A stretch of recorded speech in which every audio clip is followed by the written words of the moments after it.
안녕하세요. 신우 때문에 졸지의 시댁과 연끄는 30대 여성입니다.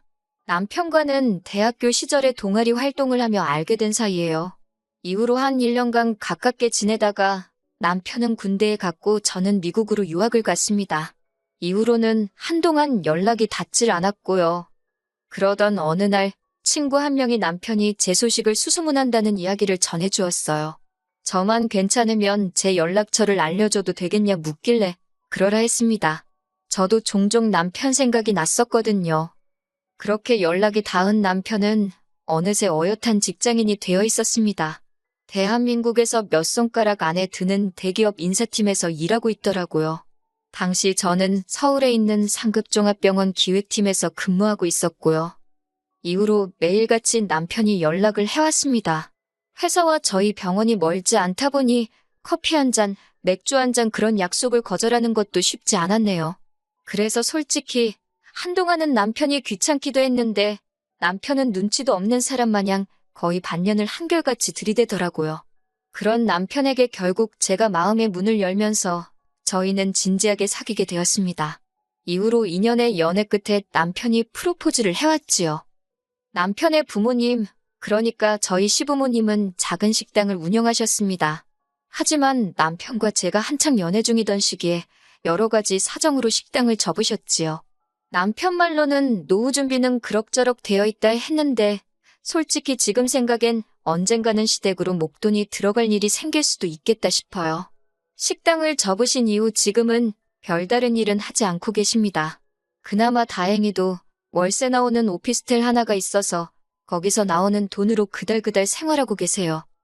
남편에게는 3살 어린 여동생도 한 명 있는데 신우에 대해서는 할 말이 많기도 하고 없기도 합니다. 무슨 뜻이냐면 솔직히 저는 저희 신우만큼 운이 좋다고 해야 하나? 아무튼 신우 같은 사람은 본 적이 없어요. 운이라고 표현하는 게 적절한지는 모르겠지만 얼굴 하나는 참 예쁘장하거든요.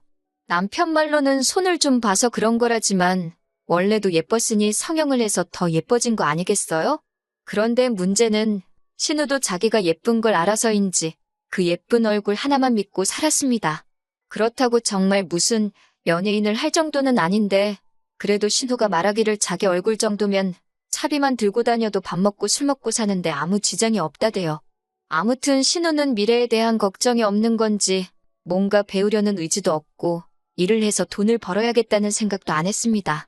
그래도 재주라고 해야 하나 곧잘 주변 남자들한테 명품 가방이나 신발 같은 걸 선물 받아 와서는 그걸 팔아서 생활비는 충당을 하더라고요. 그러다 사정이 여의치 않을 때는 어머님 아버님한테 손을 벌리는 듯 했고요. 솔직히 신우가 저한테 돈을 빌려달라고 한 것도 아니니 제가 나설 자리는 아니었겠지만 옆에서 보고 있자니 참으로 딱하고 황당하더라고요. 가족 중 누구 한 명 제대로 신우한테 정신 차리고 살라 소리를 안 하는 게요. 그렇다고 올케인 제가 그 말을 대신 할 수도 없잖아요? 여러 가지로 불쌍한 인생이다 생각하고 관심을 끊고 살려고 했네요. 그런데 공도 구르는 재주가 있다더니 지난 가을이었습니다. 하루는 뜬금없이 신우가 시집을 가겠다 하더라고요.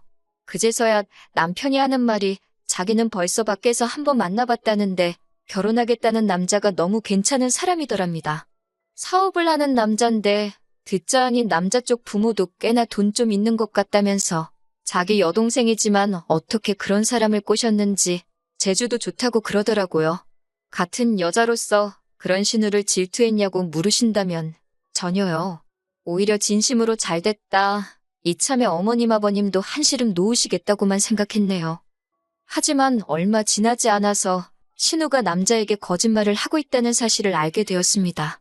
하루는 신우가 술에 떡이 되게 취해서 저희 집에 찾아왔어요. 그리고는 한다는 말이 너무 힘들다며 엉엉 울더라고요. 철딱선이 없는 아가씨인 건 알았지만 갑자기 이렇게 찾아와서 주정을 부릴 정도면 어지간히 속상한 일이 있었는가 보다 싶어서 일단 남편이랑 같이 신우 이야기를 들어주었어요. 그런데 듣다 보니 가관이더라고요. 남자랑 처음 만나게 된 게 술자리인데 남자가 자기한테 관심을 많이 보이더래요. 그래서 잘 보이고 싶은 마음에 어디 여대를 나와서 지금 병원에서 근무한다고 그랬답니다. 알고 보니 대충 제가 했던 대학 이야기나 직장생활 이야기에 자기 멋대로 살을 붙여서 거짓말을 했더라고요. 그런데 며칠 전 남자 부모를 만나고 왔는데 그 부모도 대학이나 직장을 또 물어보더랍니다. 부모님은 뭐 하시는지, 돈은 얼마나 모아뒀는지 그런 것도요. 자기 거짓말이 눈덩이처럼 불어났다며 힘들어 죽겠다 하는데 달리 해줄 말도 없고 그저 신우가 딱하고 큰일 났다 싶었지요. 신우 이야기를 하다 보니 다시 기억 하나가 떠오르는데 사실 저도 남편과 결혼할 때 양가 부모님의 축하만 받은 건 아니었어요. 저희 친정 부모님께선 사위감인 제 남편은 너무 마음에 드는데 사돈 될 사람들이 영 별로라며 아들 하나 대기업 다닌다고 목에 힘주는 꼴이 기가 차신다고요. 저희 부모님 입장에서 그런 말이 나올 만도 했던 게 어떻게든 조금이라도 더 도와주고 싶어 하셨던 친정부모님과 달리 시부모님께서는 지들 둘이 좋아서 하는 결혼에 부모가 뭐 도와줄 게 있냐며 둘이 알아서 하라고 하셨거든요. 그러면서도 받을 건 받아야겠다며 저한테 말도 안 되는 예단을 요구하셨고요. 당연히 저희 친정에선 난리가 났고 급기야 남편을 불러다 이 결혼은 허락 못한다 하셨습니다. 저도 친정 부모님이 반대하는 결혼은 할 생각이 없었기에 남편에게 헤어지자 했었고요. 그러자 남편이 그 길로 저를 데리고 어머님 아버님을 찾아가 아들 팔아 장사하냐고 덤비더라고요. 저 없으면 자기도 살 이유가 없다면서 결국 어머님 아버님이 저와 저희 부모님한테 미안하다 하시면서 상황은 일단락되었습니다. 그리고 기왕 말이 나와서 말인데 남편이 저보다 연봉이 한 1,000만 원 정도 많은 건 사실이에요. 시간이 지나면 그 차이가 더 커질 수도 있겠지요. 하지만 일단 제 경우 병원이라는 데가 웬만하면 잘릴 일이 없어요. 게다가 친정이 경제적으로 유복한 편이거든요.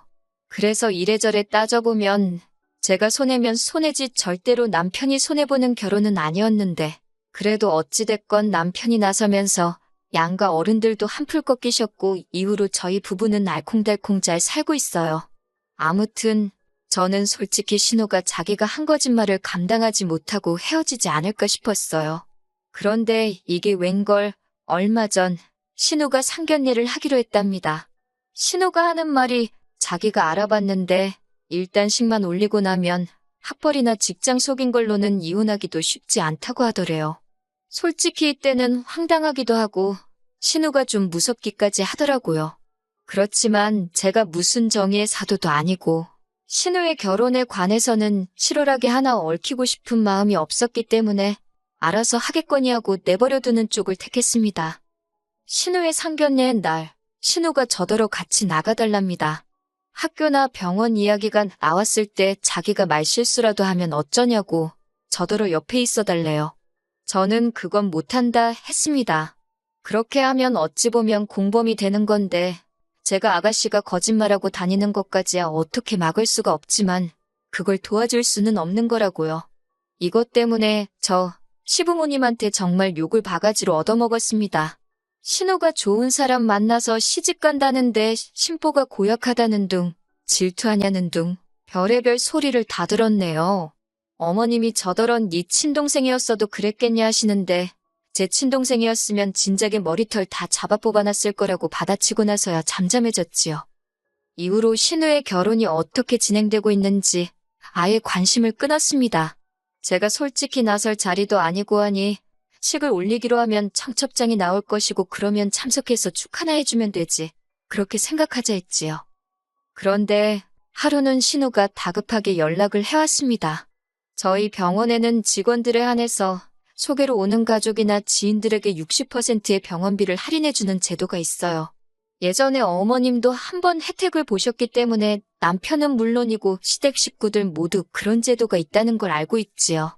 그런데 신우가 갑자기 그걸 이야기하면서 자기 시어머니 되실 분이 저희 병원으로 가고 있다는 겁니다. 다른 병원에서 백내장 수술을 하기로 하셨는데 자기가 아무 생각 없이 그 병원 너무 비싸다며 그 혜택 이야기를 했다는 거예요. 자기는 돈이 없으신 분도 아니고 해서 할인받자고 병원을 옮기실 줄은 몰랐다면서 그러면서 저더러 일단 제 이름으로 할인 좀 해달랍니다. 자기는 지금 지방이라서 병원에 쫓아와 볼 수도 없다고. 이게 무슨 말도 안 되는 상황인가 싶어서 황당하기 짝이 없더라고요. 무엇보다 그 2번의 혜택 중 이미 한 번은 연초에 쓴 상태였고 남은 한 번은 저희 이모가 쓰기로 되어 있었어요. 복잡한 치과 치료라서 돈이 많이 들기도 했고 그런 걸 떠나서 진작부터 이모한테 쓰게 해드린다고 약속해 놓은 상황이었으니까요. 신우한테도 알아듣게끔 상황 설명을 했지만 신우는 막무가내였어요. 자기가 시어머니 될 사람한테 개망신 당하기를 바라냐면서 저도 신우의 그런 태도에 화가 많이 났고 결국 개망신을 당해도 어쩔 수 없다. 내 입장에선 이모랑 한 약속이 더 중요하지. 이렇게 막무가내로 나오는 건 들어줄 수가 없다고 칼같이 선을 그었네요. 그리고 무엇보다도 아가씨 거짓말에는 조금도 얽히기 싫으니 와서 아가씨가 직접 해결을 하던지 하라고요. 그리고 결론부터 말씀드리자면 그 남자 쪽 어머니란 분 보통이 아니시더라고요. 이미 상황 파악을 다 했다며 신우를 통해 알려오길 병원에 백내장 수술하러 온다는 것도 핑계에 불과했고 사실은 신우가 진짜 병원에서 일을 하는지 확인하러 온 거였다대요. 그뿐만 아니라 신우가 나왔다고 한 대학교에 가서 졸업생 이름에 신우가 있는지도 확인하고 왔다고요. 여기까지 듣는데 저는 솔직히 소름이 다 끼치던걸요. 시어머니 될 사람이 내 뒷조사를 하고 다녔다니 상상만으로도 끔찍하잖아요.